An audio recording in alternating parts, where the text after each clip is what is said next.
No nii, tere sõbrakesed. Vaat nüüd on siis selline põnev asi juhtunud, vaat mis siin taustal jookseb. Taustal jookseb põhimõtteliselt maikuus on aasta täis, kui me käisime Egoniga Portugalis rallil. Nii et noh, läks kuidas läks, vaat seal kui midagi pidi viltu hakkama minema, siis kõik läkski niimoodi, vaat ma kohe lubasin, vot sellest tuleb video ja puha ja aga juhtus sihuke õnnetu asi, et see poiss, kes hakkas mul seda videot tegema, tead, tegi juba peaaegu oli valmis, ega siis andis arvuti saba ja nii õnnetult, et proovis seal igatepidi veel, et saaks selle materjali, mis valmis tehtud, ei saaks selle nagu kätte kuidagi, aga ei saanud, hävis kõik ja kuna see on mega vaevanõudev töö, et teha sedasi videosid valmis, seal oleks igavene hunnik osasid tulnud, siis võtsin, saatis mulle selle asjanduse tagasi mälupulga peal, need, mis minu enda värgid olid, nüüd ma kleepisin need ise lihtsalt niisama labaselt kokku. Et siin taustaks praegu pildid jooksevad, seal käisime, mis me seal käisime, Hannoveris käisime, sealt võtsime mõningad jupid, meil olid vaja võtta kaasa ja see kast, mida me seal tõukasime, see kast on tegelikult mootori transportimiseks, et meil oli seda kasti vaja, et Egonil, kui on vaja mootor saata teinekord update ima, et siis saab sinna sisse panna, sinna käib kinni. Aga vaat niimoodi, siin on siis video pealt näete, kuidas meil see reisikene läks, nii palju ütlen siia juurde, et praegu ma tegelen nende videoklippide kokkukleepimisega, et tulevad need ka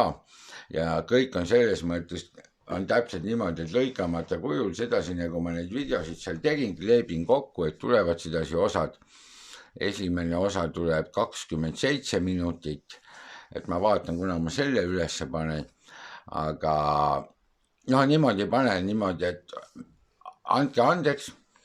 või kuidas see on, et võtke heaks või pange pahaks, kõik on lihtsalt nii, nagu nad on ja nii ta on, siin praegu taustal pilt on, see on see, kui me Portugalis kohal juba olime ja pidime oma pausitunnid täis tegema ja olime Egoni ootel, et kuna tuleb, meil oli seal ööbimine, vaata siis kui koroona aeg oli, selles mõttes oli hea, et ööbimised olid igal pool tegelikult suht odavad, see on mingi sihuke veinimõis oli, aga väga odava hinna eest ja seal võeti meid väga lahkesti vastu, et oli täitsa okei. Nii et mis ma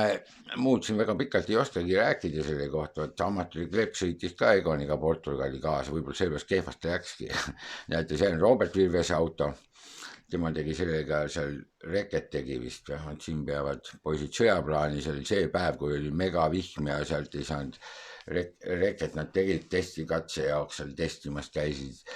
ei saanud sealt mäest ülessegi, mis see testipäev oli, see oli esmaspäevane päev, aga noh, läks nagu läks, tegelikult oli päris põnev ja minul endal oli ka päris niisugune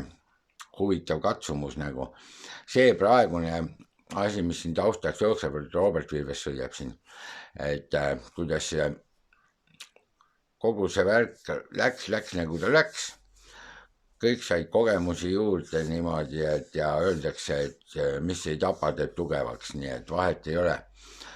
Et tore oli. Siukse vahva, siin on see rool, millest ma rääkisin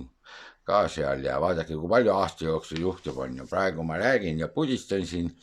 aga pärast kui videod tulevad, siis videodes on vähemalt seal saab mind kuulata veel sellise häälega, nagu mul aasta tagasi oli. Nii et ma usun, et päris tore meenutus on, aga olge selle kriitika suhtes siis niimoodi, et ärge mind väga niimoodi siis nagu maha tehke, et oi jumal, mis värgi teen, siis mina olen amatöör igas mõttes. Ja siinkohal ma tahaksingi öelda, et äkki siin Rapla kandis keegi kuskil on, kes, ma vaatan arvus, mis selle programmi nimi oligi, et kes oskab kasutada siukest, mis selle asja nimi oli,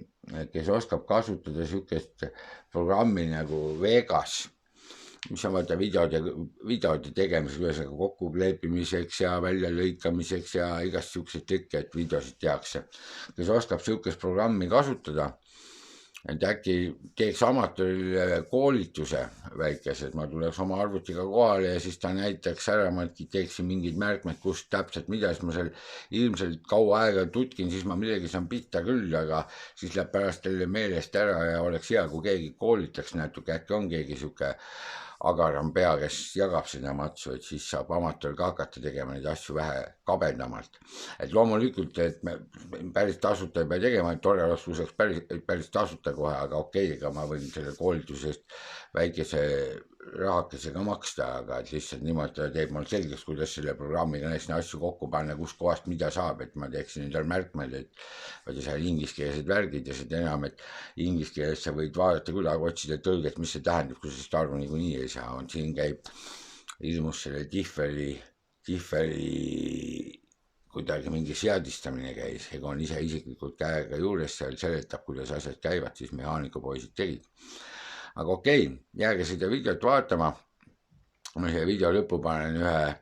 Hispaania laulukese panen käima, tead, et taustaks, et kuna, mis Hispaania, Portugalis, laul vist on mingi muu, aga laulab igatahes Portugal on, et siis on taustaks nagu siukene Portugali moodi laul ka. Ja las ta olla, see on meie ööbimiskoht seal. Siis ma tegin poistele söögi valmis, kui ma ise seal olin, et nad tulevad, aga eks ma teen väikseid videosid ka veel kõige selle asjade kohta, mis see COVID testid, siin see päris palju nalja meil, ma vist eelnevalt rääkisin ka, aga las ta nüüd olla, nii nagu on. Aga okei, toredat vaatamist ja panen muusika taustaks ja vaatage ära, jääge ootama, kui tulevad uued videod, et ma neid siin kleebin riburada pidi kokku. Aga okei, kena vaatamist.